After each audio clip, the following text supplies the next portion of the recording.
और एक बार ऐसा ही सौभाग्य सोनकाठी ऋषि,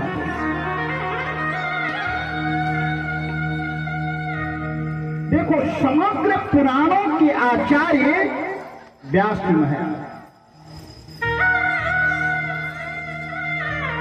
बड़ा धीरे प्रवीण,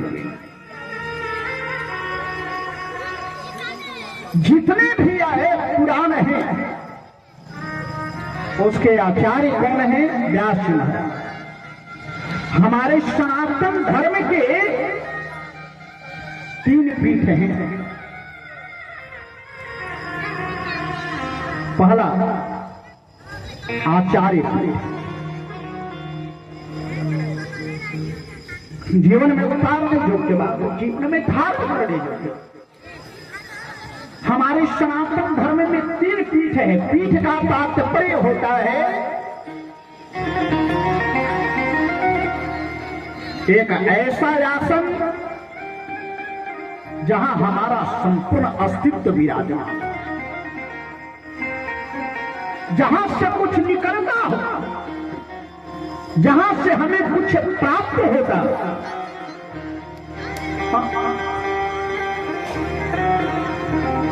तो हमारे सनातन धर्म में 3 पीठ है।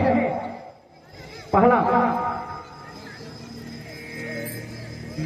आचार्य पीठ। आचार्य पीठ का तात्पर्य है जहां से हमने विद्यार्जन किया है। आज हो गया स्कूल, आज हो गया कॉलेज, लेकिन एक समय था जब विद्यार्थी विद्याध्ययन कहां करते थे? अपने अपने कुल गुरु के आगे। उन कुल गुरुओं के आश्रम होते हैं, आश्रमों पर जाकर के विद्यार्थी अपने गुरु के संरक्षण में विद्याध्ययन करते थे। इसलिए पहला जो पीठ है आचार्य। दूसरा जो पीठ है शक्ति पीठ। शक्ति पीठ किसे कहते हैं? यहां पर देखो, ये तो विडंबना है। हमारे सनातन धर्म में नाना प्रकार की जातियां बना दी गई। चलो मान भी लिया जाए, लेकिन एक चीज जो गौर करो, यहां पर जितने लोग बैठे हुए हैं, क्या किसी का घर ऐसा है कि जिसके घर में कोई कुल देवी देवता न हो? बताओ।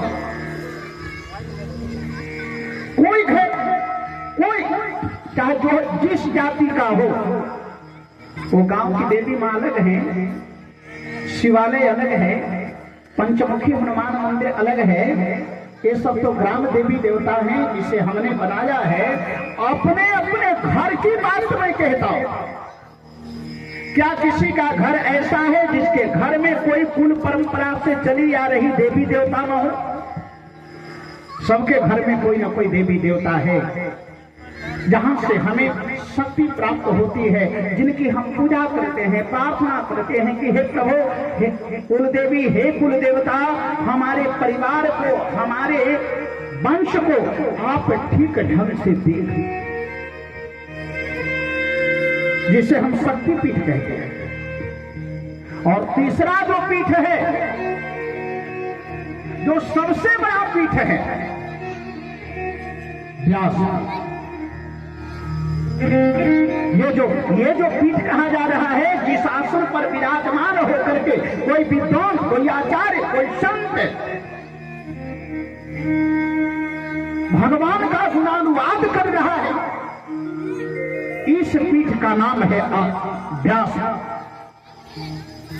और ध्यान दीजिए, व्यास पीठ के बारे में कहा गया है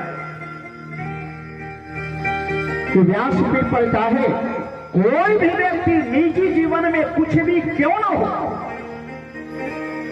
यदि इस पीठ पर, इस आसन पर विराजमान हुआ और भगवान के गुणानुवाद करने की थोड़ी सी भी उसके अंदर में शक्ति विराजमान है, उसकी जिह्वा पर सरस्वती विराजमान है, तो फिर वह विष्णु का स्वरूप, वह नारायण का स्वरूप। व्यासाय विष्णुरूपाय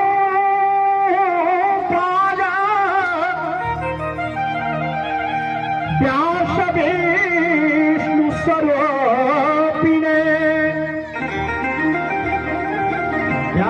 व्यास जो है विष्णु का, नारायण का स्वरूप होता है। वो बालो वा वृद्धो वा असत्तो रोग मुक्त अष्ट, वो बालक है कि वृद्ध है कि जवान है, वो ब्राह्मण है कि क्षत्रिय है कि वैश्य है कि शूद्र है, महत्व इस बात की नहीं है। इस आसन पर जो भी आकर के विराजमान हो गया वह विष्णु के स्वरूप है।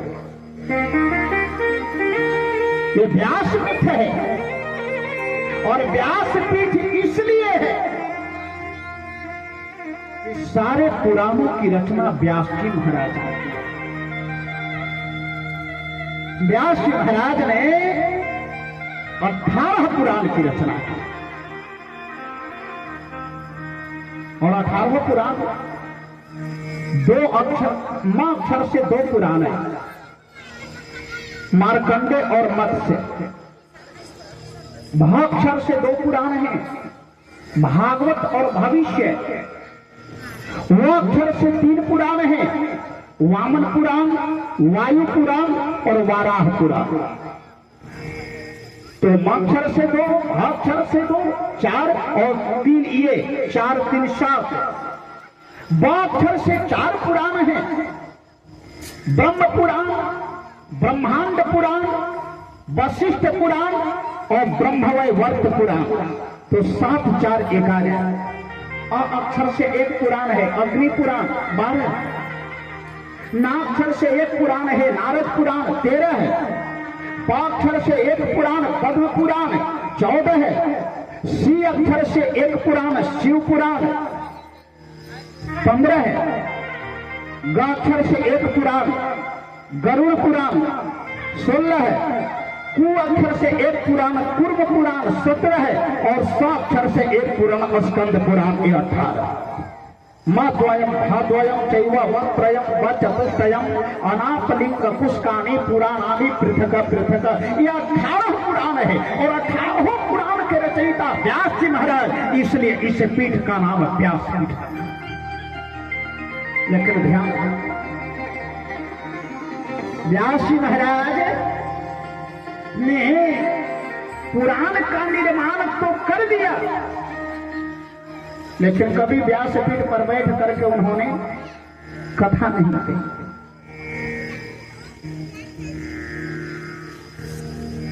कभी ऐसा किसी भी शास्त्र में, किसी ग्रंथ में प्रमाण नहीं मिलता।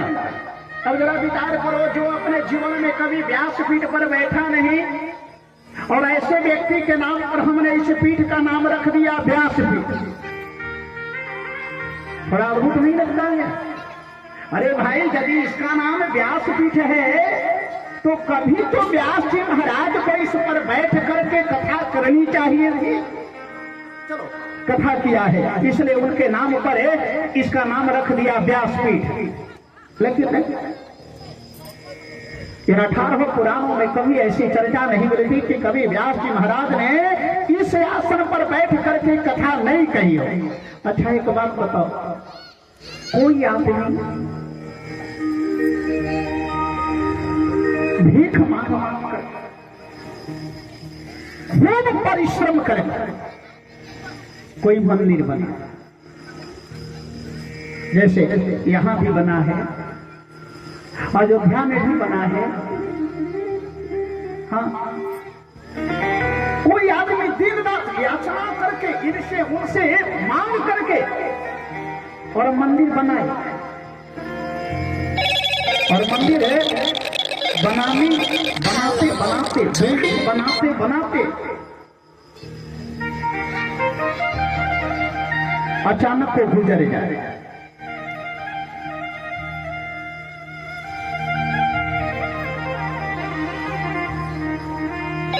अब जो समाज होगा, उसके जाने के बाद में जो समाज होगा, जिस दिन वह भगवान की मूर्ति लाएगा और भगवान की उस बिल्डिंग में, उस मंदिर में प्राण प्रतिष्ठा कराएगा, आप लोग बताओ, जरा सा भी विवेकी समाज होगा, जरा सा भी बुद्धिमान समाज होगा तो भगवान की मूर्ति के साथ साथ कहीं ना कहीं मंदिर परिसर में उस व्यक्ति की भी मूर्ति बैठाएगा कि नहीं बैठाएगा? विवेक क्या कहता है, मर्यादा क्या कहती है कि जिसने याचना करके संपूर्ण बिल्डिंग का निर्माण कर दिया, जिसका स्वप्न था कि इस मंदिर में परमात्मा आए, भगवान का मंदिर बने और उस मंदिर में भगवान की आरती हो, पूजा हो, भोग लगे, साधु आए, महात्मा आए, आज वह व्यक्ति नहीं है। आप भगवान की मूर्ति को ला रहे हो, प्राण प्रतिष्ठा कर रहे हो, क्या उसके प्रति आपका कुछ भी कर्तव्य नहीं करता? पहला कर्तव्य यही है कि भगवान की यदि प्रतिमा स्थापित कर रहे हो तो जिसने इस मंदिर को खड़ा किया है, कहीं न कहीं किसी कोने में उस व्यक्ति की भी एक मूर्ति लगनी चाहिए। हमारे संत समाज ने यही किया है। व्यास जी महाराज ने 18 पुराणों की रचना की और 18 पुराणों की रचना करते करते बेचारे वृद्ध हो गए। उनमें इतनी शक्ति नहीं कि व्यास आसन पर आसीन होकर के कथा कर सके, तो संतों ने क्या किया कि जिस आसन पर बैठ करके हम सब जिनके लिखे हुए शास्त्रों का वाचन करें, वो तो कभी बैठे नहीं, कम से कम इस पीठ का ही उनका नाम दे दो, इसलिए इस पीठ का नाम रख दिया व्यास। और ऐसे व्यास जी महाराज के सबसे प्रथम शिष्य कोई बना है, वह शिष्य कौन है? सूत जी महाराज। इसलिए 18 पुराण में क्या कहते हैं, स्कंद पुराण में से लिया गया है सत्यनारायण व्रत की कथा। तो सत्यनारायण व्रत की कथा में भी जब अध्याय शुरू होता है तो क्या कहते हैं जी?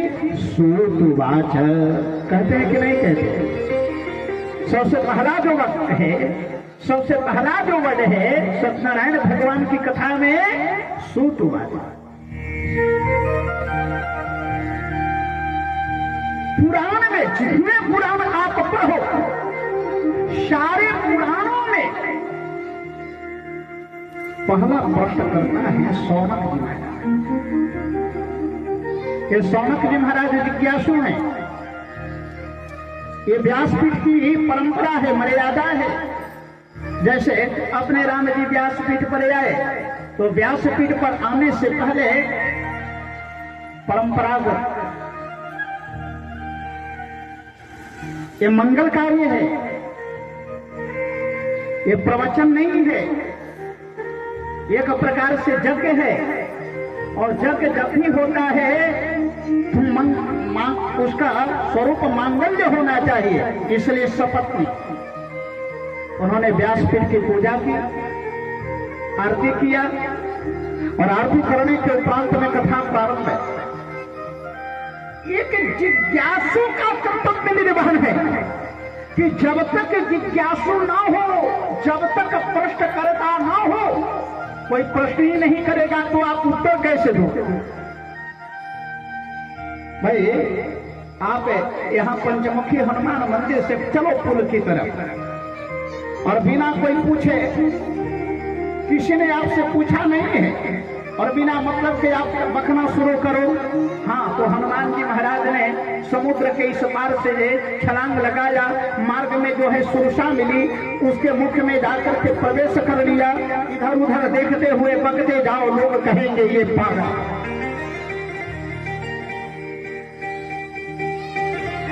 अच्छा, पागलों की निशानी क्या होती है? अपने अपने बकना पहले देखते थे, पहले अपने आप यदि कोई बके, अपने आप यदि कोई हंसे तो लोग कहता था ये पागल है। अब आजकल लोग अपने आप ही हंसता है और कोई नहीं कहता कि पागल है ना? लगा क्या लिया है, वो मोबाइल यहाँ रखा है, कान में लगा दिया है, बगल से कोई कहेगा, कुछ सुनेगा ही। हाँ, अब कान में आदमी का कान रहते हुए भी बहरा बना हुआ है, अब इधर उधर का सुन ही नहीं रहा है, अपने सुन रहा है और अपने हंस रहा है। ये मोबाइल ने बहरा बना दिया, ये मोबाइल ने पागल बना दिया, क्या क्या नहीं बनाया। हाँ, और मोबाइल के पीछे तो आदमी इतनी दुनिया इतनी दीवानी। और आजकल मोबाइल के पीछे लोग इतना ये है, सावधान है कि मोबाइल यदि घर में है तो सोने चांदी को भी उतना लॉक लगा करके नहीं रखता। बोलो जय राम। जितना मोबाइल का लॉक लगा करके लोग रखते। हाँ, पति का मोबाइल है तो पत्नी नहीं छू सकती, और पत्नी का मोबाइल है तो पति नहीं छू सकता। छुएगा कैसे? लॉक जो लगा हुआ है। एक बार ऐसा हुआ कि कोई 60 साल का एक बुजुर्ग था और 55 साल की उसकी पत्नी थी, तो दोनों के पास अलग अलग मोबाइल था और दोनों अपने मोबाइल में लॉक लगा करके रखते थे। वो 55 साल की पत्नी और 60 साल का बुढ़ा पति, और दोनों अपने अपने मोबाइल में लॉक लगा करके रखे हैं। पति भी ताक में रहता, जरा पत्नी का मोबाइल देखो, पत्नी भी ताक में रहती, जरा पति का मोबाइल देखो, दोनों अपने अपने ताक में रखते। अब एक दिन ऐसा हुआ, ये स्मार्टफोन देखो बेचारा इतने बड़े आदमी को मोबाइल में कैच कर रहा है। बोलो जय राम। तो स्मार्टफोन 2 घंटा चलाओ, बैटरी डाउन। हम लोग करते क्या है कि दिन भर मोबाइल चलाया, 10 बजे रात तक, 11 बजे रात तक, 12 बजे रात तक, और बैटरी डाउन हो गया तो चार्ज में लगा करके छोड़ दिया। कभी कभी बैटरी मोबाइल ब्लास्ट, तो कभी कभी चार्जर ब्लास्ट। तो एक दिन पत्नी क्या की 11 बजे तक मोबाइल चलाया टुक टुक, और 11 बजे के बाद में चार्ज में लगा करके सो गई। पति पत्नी दोनों सोए। अचानक 12:30 बजे पत्नी का मोबाइल बजा, पत्नी का मोबाइल सीटी दिया। पत्नी बेसुध होकर के सो रही थी, पति की आंख खुली, आवाज सुन करके तुरंत पत्नी का मोबाइल निकाला, और निकाला नींद में तो था ही, देखा पत्नी के मोबाइल पर मैसेज आया हुआ था, ब्यूटीफुल।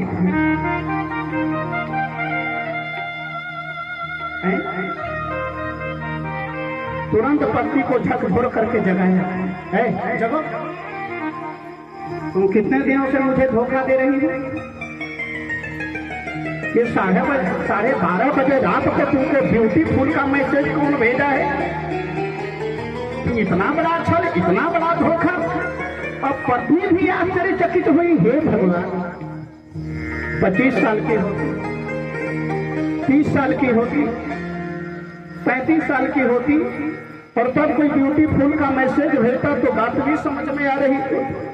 ये 55 साल की उम्र में जब सिर के सारे केश सफेद हो गए, मुख के सारे दांत टूट गए, तब कौन ऐसा भाग्यवान जन्म ले लिया कि मुझे ब्यूटीफुल का मैसेज भेज रहा है? बोली अच्छा जरा देना, जरा मोबाइल देना। और मोबाइल जब ली, देखी, पति को मारी एक तमाचा, बेहुदा देख, इसमें ब्यूटीफुल नहीं बैटरीफुल दिखाओ। मोबाइल के पीछे कैसा कैसा दीवाना है अपना अपना लोग लगाकर। तो कोई यदि अपने आप अनाप शनाप बोले, अनाप शनाप देखे, अनाप शनाप जाए, तो लोग कहेंगे कि पागल है। लेकिन वही एक मर्यादा है कि यदि कोई जानकार है उसको बुला करके, आओ महाराज थोड़ा सा बैठे, थोड़ा सत्संग हो जाए, जरूरत नहीं है व्यासपीठ की। लेकिन यदि बढ़िया से अच्छे तरीके से मर्यादापूर्ण तरीके से बैठा करके पूछता है, और तब यदि वो कुछ कहता है, वह भगवान की कथा की एक मर्यादा है, एक परंपरा। तो ऐसे ही एक परंपरा की शुरुआत किया है सोनक जी महाराज ने। सूत जी महाराज व्यास जी महाराज के प्रथम शिष्य हैं। प्रथम